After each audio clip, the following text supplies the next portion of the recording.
پاژەوەی ئەمریکا محەممەد جەواد زەریف وەزیری دەرەوەی ئێرانی خستە لیستی سزاکانیەوە ئەگەری ئەنجامدانی دانوسان لە نێوان واشنگتۆن و تاران هێندەی دیکە لاواز بووە.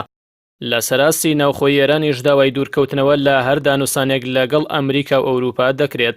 سەپاندنی سزا بەسەر زەریفدا لەلایەن ئێرانەوە بەداخستنی دەرگای گفتوگۆ لێکدراوەتەوە، بە تایبەت کە پێشتر عەلی خامنەی ڕابەری باڵای کۆماری ئیسلامی ئێران و ژمارەیە کەسی نزیکیشی خرانە لیستی سزاکانەوە. تحریم وزیر خارجه یعنی چه؟ یعنی شکست در گفتگو. محەممەد جەواد زەریف وەزیری دەرەوەی ئێران دەڵێت چیتر ئەمریکا ناتوانێت بانگەشەی دانوسان بکات، چونکە هەرخۆی لە مێزەی دانوسان کشاوەتەوە و ڕابەری باڵا و وەزیری دەرەوەی ئەو وڵاتی سزاداوە کە دەیەوێت گفتوگۆی لەگەڵ بکات. زەریف دەپرسێت ئەمریکا پاش سزادانی بەرپرسانی باڵای ئێران دەیەوێت لەگەڵ کێ گفتوگۆ بکات. لەلایەکی دیکەوە 2000 مامۆستای زانکۆکانی سەرتاسەری ئێران نامەیەکیان ئاڕاستەی حەسەن ڕۆحانی سەرۆکی کۆماری ئیسلامی ئێران و محەممەد جەواد زەریف وەزیری دەرەوە کردووە تێیدا داوا دەکەن لەم هەلو مەرجە نوێدا کە هاتووەتە پێش لە هەر جۆرە گفتوگۆیەک لەگەڵ ئەمریکا و هەودەستەکانی خۆیان بپارێزن.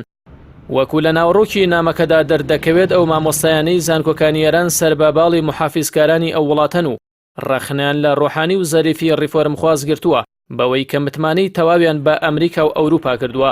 هەروەها داوایان کردووە چیتر بگەڕێنەوە بۆ ناوخۆی وڵاتەکەیان و لە بەردەم میلەتی ئێراندا دان بە شکستی متمانەکردن بە ئەمریکادا بنێن.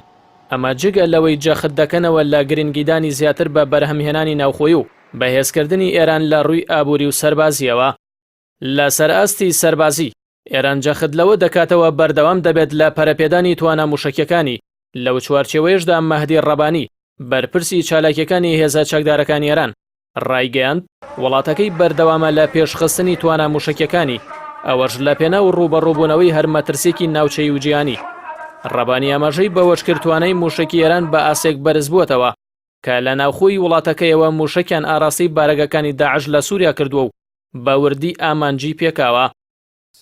لەگەڵ سەپاندنی سزاکان لەلایەن ئەمریکاوە بەڵام ئێران هێشتا بەردەوامە لە فرۆشتنی نەوتەکەی، هەرچەندە بە ئاسێکی زۆر هەناردەی نەوتی دابەزیوە، بەڵام ئامانجی ئەمریکا بۆ گەیاندنی بە سفر نەهاتوۆتە دی، ئەوەش بەهۆی دژایەتی زۆرێک لە وڵاتان بۆ سزاکان. ئێران لە ئێستادا داوای دانوسان لە وڵاتانی ناوچەکە بە تایبەتیش سعودی و ئیمارات دەکات، ئەوەش لە پێناو کەمکردنەوەی بارگرشیەکانی ناوچەکە، بە تایبەت کە بەرپرسانی باڵای ئێران هۆشداری ئەوە دەدەن هەر جۆرە شەڕێک لە ناوچەکە بە زیانی هەموو لایەک دەشکێتەوە و تەنیا ئێران زیانماند نابێت.